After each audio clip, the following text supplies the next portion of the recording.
नमस्कृत्य नरं चैव नरोत्तमं देवीं सरस्वतीं व्यासं ततो जयमुदीरयेत्। ओम नमो भगवते वासुदेवाय, ओम नमः पितामहाय, ओम नमः प्रजापतिभ्यः, ओम नमः कृष्णद्वैपायनाय, ओम नमः सर्वविघ्नविनायकेभ्यः।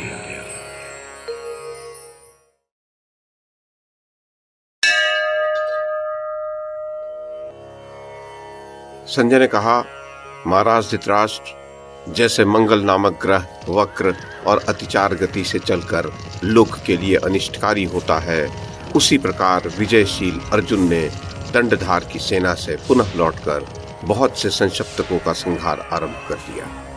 अनेक पैदल, अश्वारोही, रथी और गज अर्जुन के बाणों की मार से अपना धैर्य खो बैठे और कितने ही चक्कर काटने लगे। कुछ भाग गए और बहुत से गिरकर मर गए। उसने भल्ल, क्षुर, अर्धचंद्र तथा वत्सदंत आदि अस्त्रों से अपने शत्रुओं के अश्व, सारथी, ध्वजा, धनुष, बाण, हाथ के शस्त्र, भुजाएं और मस्तक काट गिराए। इसी बीच उग्रायुध के पुत्र ने 3 बाणों से अर्जुन को बींध दिया। ये देख अर्जुन ने उसका सिर धड़ से अलग कर दिया। फिर उग्रायुध के समस्त सैनिक क्रोध में भरकर अर्जुन पर नाना प्रकार के अस्त्र शस्त्रों की वर्षा करने लगे, परंतु अर्जुन ने अपने अस्त्रों से शत्रुओं की अस्त्र वर्षा रोक दी और सायकों की झड़ी लगाकर बहुत से शत्रुओं का वध कर डाला। उसी समय भगवान श्री कृष्ण ने कहा, अर्जुन, तुम खिलवाड़ क्यों कर रहे हो? इन संशप्तकों का अंत करके अब कर्ण का वध करने के लिए शीघ्र प्रस्तुत हो जाओ। अच्छा, ऐसा ही करता हूँ, ये कहकर अर्जुन ने शेष संशप्तकों का संहार आरंभ किया। अर्जुन इतनी शीघ्रता से बाण हाथ में लेता, संधान करता और छोड़ता था कि बहुत सावधानी से देखने वाले भी उसकी इन सब बातों को देख नहीं पाते थे। अर्जुन का हस्तलाघव देख स्वयं भगवान श्री कृष्ण भी आश्चर्य में पड़ गए।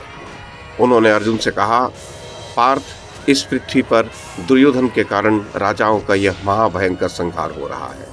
आज तुमने जो पराक्रम किया है वैसा स्वर्ग में केवल इंद्र ने ही किया था। महाराज, इस प्रकार बातें करते हुए श्री कृष्ण और अर्जुन चले जा रहे थे। इतने में ही उन्हें दुर्योधन की सेना के पास शंख, दुंदुभी, भेदी और प्रणव आदि वाद्यों की ध्वनि सुनाई दी। तब श्री कृष्ण ने अश्वों को बढ़ाया और वहां पहुंचकर देखा कि राजा पांड्य के द्वारा दुर्योधन की सेना का विकट विध्वंस हुआ है। ये देख उन्हें बड़ा विस्मय हुआ। राजा पांड्य अस्त्र विद्या तथा धनुर्विद्या में प्रवीण थे। उन्होंने अनेक प्रकार के बाण मारकर शत्रु समुदाय का नाश कर डाला था। शत्रुओं के प्रधान वीरों ने उन पर जो अस्त्र छोड़े थे, उन सबको अपने सहायकों से काटकर वे उन वीरों को यमलोक भेज चुके थे। जन्मेजय, तब धृतराष्ट्र ने कहा, संजय, अब तुम मुझसे राजा पांड्य के पराक्रम, अस्त्र शिक्षा, प्रभाव और बल का वर्णन करो। संजय ने कहा, महाराज, आप जिन्हें श्रेष्ठ महारथी मानते हैं, उन सबको राजा पांड्य अपने पराक्रम के सामने तुच्छ गिनते थे।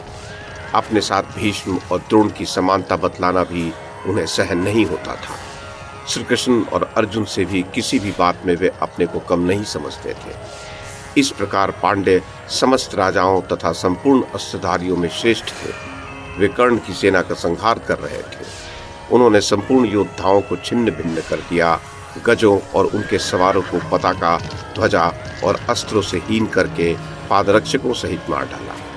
पुलिंद, खस, बाल्हिक, निषाद, आंध्र, कुंतल, दक्षिणात्य और भोज देशीय शूरवीरों को शस्त्रहीन तथा कवच शून्य करके उन्होंने मृत्यु के घाट उतार दिया। इस प्रकार उन्हें कौरवों की चतुरंगिणी सेना का नाश करते देख अश्वत्थामा उनका सामना करने के लिए गया। सर्वप्रथम उन निर्भय नरेश को मधुर वाणी में संबोधित करके योद्धाओं में श्रेष्ठ अश्वत्थामा ने मुस्कुराकर युद्ध के लिए उनका आह्वान करते हुए निर्भीक के समान कहा, राजन कमलनयन, तुम्हारा कुल और शास्त्र ज्ञान सर्वश्रेष्ठ है। तुम्हारा सुगठित शरीर वज्र के समान कांतिमान है। तुम्हारे बल और पुरुषार्थ भी प्रसिद्ध है।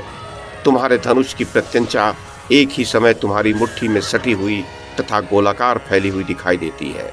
जब तुम अपनी दोनों बड़ी बड़ी भुजाओं से विशाल धनुष को खींचने और उसकी टंकार करने लगते हो, उस समय महान मेघ के समान तुम्हारी बड़ी शोभा होती है। जब तुम अपने शत्रुओं पर बड़े वेग से बाण वर्षा करने लगते हो, उस समय मैं अपने सिवा दूसरे किसी वीर को ऐसा नहीं देखता जो समरांगण में तुम्हारा सामना कर सके। तुम अकेले बहुत से रथ, गज, पैदल और अश्वों को मत डालते हो, ठीक उसी प्रकार जैसे वन में भयंकर बलशाली सिंह बिना किसी भय के मृग समूहों का संहार कर डालता है।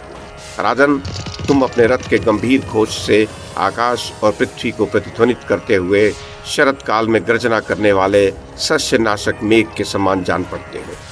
अब तुम अपने तर्कस से विषधर सर्पों के समान तीखे बाण लेकर जैसे महादेव जी के साथ अंधकासुर ने संग्राम किया था, उसी प्रकार केवल मेरे साथ युद्ध करो। नरेश्वर, अश्वत्थामा के ऐसा कहने पर पांडे नरेश बोले, अच्छा ऐसा ही होगा, पहले तुम प्रहार करो। इस प्रकार अपेक्षा युक्त वचन सुनकर अश्वत्थामा ने उन पर अपने बाणों का प्रहार किया। तब मलयध्वज पांडे नरेश ने कर्णी नामक बाण के द्वारा द्रोण पुत्र को बींध डाला। तब आचार्य प्रवर अश्वत्थामा ने अत्यंत भयंकर तथा अग्निशिखा के समान तेजस्वी मर्मभेदी बाणों द्वारा पांडे नरेश को मुस्कुराते हुए आहत कर दिया। तत्पश्चात अश्वत्थामा ने तीखे अग्रभाग वाले दूसरे बहुत से मर्मभेदी नाराज चलाए, जो 10वीं गति का आश्रय लेकर छोड़े गए थे। दर्शकों को मैं यहाँ बता दूं, बाणों की 10 गतियां बताई गई हैं, जो इस प्रकार है: उन्मुखी, अभिमुखी, तिर्यक, मंदा, गोमुत्रिका, ध्रुवा, स्खलिता, यमकाक्रांता, कृष्टा और अतिकृष्टा। इनमें से पहली 3 गतियां क्रमशः मस्तक, हृदय और पार्श्व देश का स्पर्श करने वाली है।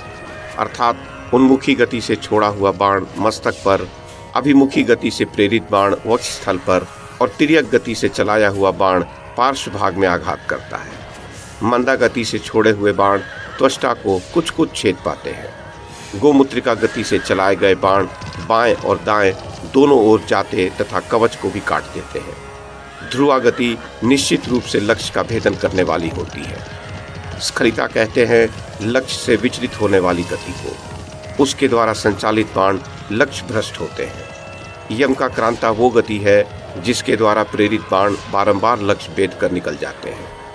कृष्टा उस गति का नाम है जो लक्ष्य के एक अवयव, भुजा आदि का छेदन करती है। 10वीं गति का नाम है अतिकृष्टा, जिसके द्वारा चलाया गया बाण शत्रु का मस्तक काटकर उसके साथ ही दूर जा गिरता है। तो संजय ने आगे कहा, परंतु पांडे ने 9 तीखे बाण मारकर उन नाराजों को काट डाला और उसके पहियों की रक्षा करने वाले योद्धाओं को भी मार डाला। नरेश्वर, अपने शत्रु की ये फूर्ति देखकर अश्वत्थामा ने धनुष को मंडलाकार बना लिया और बाणों की बौछार करने लगा। 8-8 बैलों से खींचे जाने वाले 8 गाड़ियों में जितने बाण लदे थे, उन सबको अश्वत्थामा ने आधे प्रहर में ही समाप्त कर दिया। उस समय उसका स्वरूप क्रोध से भरे हुए यमराज के समान हो रहा था। जिन लोगों ने उसे देखा वे प्रायः हतप्रभ हो गए। अश्वत्थामा के चलाए हुए उन सभी बाणों को पांडे ने वायव्यास्त्र से उड़ा दिया और उच्च स्वर से गर्जना की। तब द्रोण कुमार ने उनकी ध्वजा काटकर चारों अश्वों और सारथी को यमलोक भेज दिया तथा अर्धचंद्राकार बाण से धनुष काटकर रथ की भी धज्जियां उड़ा दी। उस समय यद्यपि महारथी पांडे रथ से शून्य हो गए थे, तब भी अश्वत्थामा ने उन्हें मारा नहीं। उनके साथ युद्ध करने की उसकी इच्छा अभी बनी ही हुई थी। उसी समय एक महाबली गजराज बड़े वेग से दौड़ता हुआ वहां आ पहुंचा। उसका सवार मारा जा चुका था। राजा पांडे गज के युद्ध में बड़े निपुण थे। उस पर्वत के समान ऊंचे गजराज को देखते ही वे उसकी पीठ पर जा बैठे। उन्होंने गज को अंकुश मारकर आगे बढ़ाया और सिंहनाद करके द्रोण पुत्र के ऊपर एक अत्यंत तेजस्वी तोमर का प्रहार किया। तोमर की चोट से अश्वत्थामा के सिर का स्वर्णमय मुकुट चूर चूर होकर खनखनाता हुआ भूमि पर जा गिरा। फिर तो क्रोध के मारे द्रोण कुमार की देह में आग लग गई। उसने शत्रु को पीड़ा देने वाले यमदंड के समान भयंकर 14 बाण हाथ में लिए। उनमें से 5 बाणों से तो उसने गज को पैरों से लेकर सूंड तक बींध डाला। 3 से राजा की दोनों भुजाओं और मस्तक को काट गिराया। पांडे के अनुयायी 6 महारथियों को यमलोक पठाया तथा शेष 6 बाणों से पांडे के अनुयायी 6 महारथियों को यमलोक पठाया। नृपश्रेष्ठ, जैसे पितरों की प्रिय चिताग्नि मृत शरीर को पाकर प्रज्वलित हो उसे जलाती है और अंत में जल का अभिषेक पाकर शांत हो जाती है, उसी प्रकार पांडे नरेश अश्व, गज और मनुष्यों के टुकड़े टुकड़े करके उन्हें प्रचुर मात्रा में राक्षसों के लिए भोजन देकर अंत में अश्वत्थामा के बाण से सदा के लिए शांत हो गए। जिसने पूरी विद्या समाप्त कर ली है तथा समस्त कर्तव्य कर्म पूर्ण कर लिए हैं, उस गुरुपुत्र अश्वत्थामा के पास सुहृदों सहित आकर आपके पुत्र दुर्योधन ने प्रसन्नता पूर्वक उसकी बड़ी पूजा की। ठीक उसी प्रकार महाराज धृतराष्ट्र जैसे बलि के पराजित होने पर देवराज इंद्र ने विष्णु का पूजन किया था।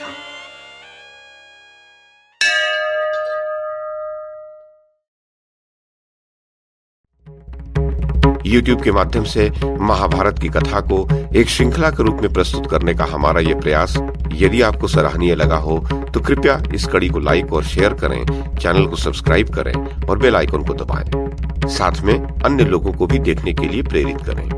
धन्यवाद और नमस्कार।